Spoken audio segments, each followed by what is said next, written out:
evening. Okay, so our February charity this month is the Capuchin Center of Detroit, and you may be familiar with some of the good work that they do there. They serve people in the community, provide meals, clothing, tutoring, spiritual care, and they teach skills in their bakery and also in their urban farm that they have there. And it's really grown over the years. I encourage all of you to look it up if you're not familiar with the Capuchins. It's a great organization, and it's a really well-oiled machine. I know I've gone down there and I've served, volunteered in their soup kitchen, and it's really well organized. So thank you for your financial contributions this month. It's been great so far. They've actually been rolling in, which is wonderful. But I look at all this over here, which is amazing.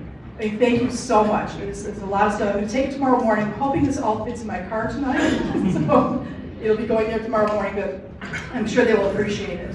Also, I'd like to talk about how historically we also give the pipe band $1,000 each year, because we are so proud of them and appreciate all the work that they do for us. This money helps them with expenses that occur throughout the year.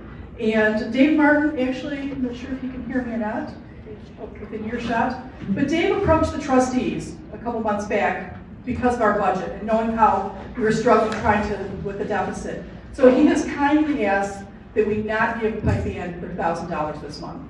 So I think that's just a very, very nice thing. It's very nice. So Dave, thank you. I don't think he's within earshot, but anyways, we are proud of them and we love them. So thank you so much, Dave. So tonight, 50-50, we'll get Kim Martin out there circulating again, probably selling more 50-50s. Make sure everyone gets their tickets because we have another great organization that we're supporting tonight. It goes to the Motor City Mitten Mission. It's another well-deserving charitable group that helps so many in need. And I recently learned that our own Bob Crawford and Tim Reed have been involved with this group for quite some time. So I'd like to invite Bob Crawford to come up right now and tell us a little more about what he does there. And I think we might even have a video clip. Sorry, I couldn't get a hold of Mike Morris or who's that other guy, Tiger or something. No, but thank you. We actually had 3 stories come out over the holiday time. They came on New Year's Day to film because we were the only outreach program in the city over that 2-week period that was still doing outreach during Code Blue, which if you work in a hospital, that means something very different, in a medical emergency.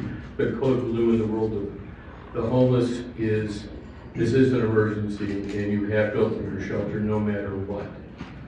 And that's more complicated sometimes than you certainly would like. What I brought tonight, just to kind of show you, are mats that are woven by volunteers, community groups. Anybody got a knitting group that would like to make a mat? You may recognize the material, I'll leave it out here. They're garbage bags, plastic bags. Now the director is just a tad Detroit Lion crazy, just a tad. And so someone actually made one of the mats. This one tends not to go out, but many of the other ones do, because it allows the waterproof structure for them to sleep on the street. It maintains a little bit of warmth, and they even sometimes have a pillow with them. Also made with grocery bags and whatnot. It is a unique program. Gail Marlowe, who you saw, started this program when she saw a need. She was working in restaurants. She went out in her car and started delivering things to people on the street. And then out of that, this whole program grew. We're unique in that we go to where the homeless are. Many homeless will not go into a shelter. This week we've been trying to figure some things out. One of the groups, individuals that will not go into a shelter because they will not take their pets. And that's a real issue. And then sometimes there's a loss of the person and the pet. So we're trying to develop a program with some folks. Regionally part of the Humane Society, we're going to see what we can do. My role at the Mitten is I'm the practicum instructor for social work interns. And currently I have 5 interns working with the Mitten. They go out in those vans on the street. We provide food, clothing, everything you can think of is needed. Now, the biggest currency to get their attention are two things. Bus tickets, so they can get to the shelters or get to Capuchin Kitchen and other places for the meals, or Pope Francis Center, and a cigarette. Now, it may not be what health-wise we should be doing, but it's really an important piece of legal tender out on the street, and it engages them so we can then start working on housing.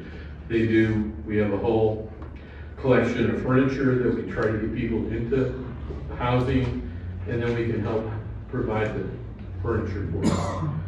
We're also unique in that we work in 3 counties, not just the city of Detroit, but also Macomb and Oakland counties.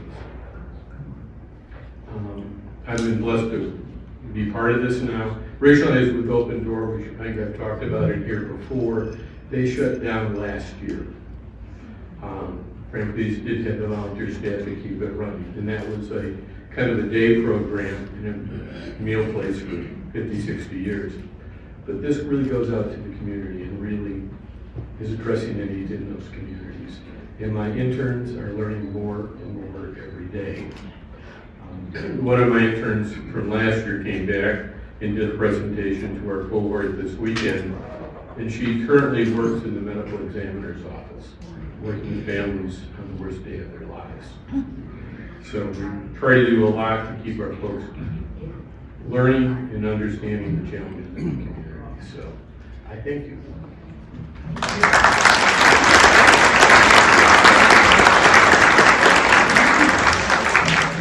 Thank you, Bob. So just a little housekeeping to clean some things up here. Last month, we talked about,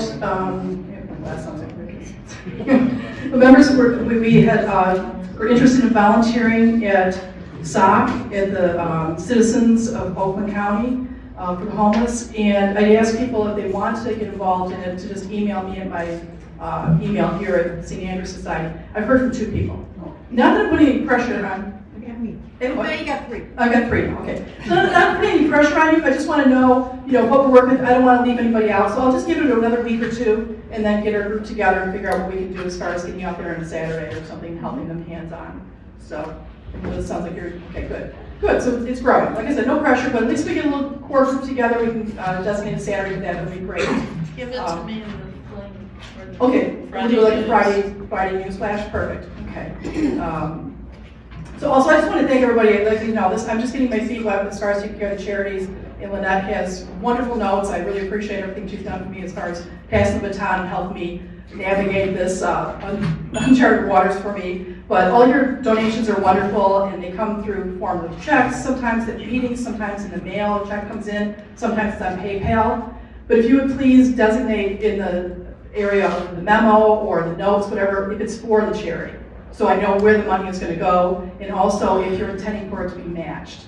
Because I don't want to assume it's being matched unless you ask for it to be matched. So if you could just do that, that would help me a great deal. I do appreciate it. As you know, we match up to $100 a year for all of our members here. So let's see. And then another thing I want to ask about, since we're coming up on next month in March, I found out later in the day about Bob being involved with the Motor City Mitten. Does anyone here involved with the Turning Point Secondhand Rose? Anyone know of that one?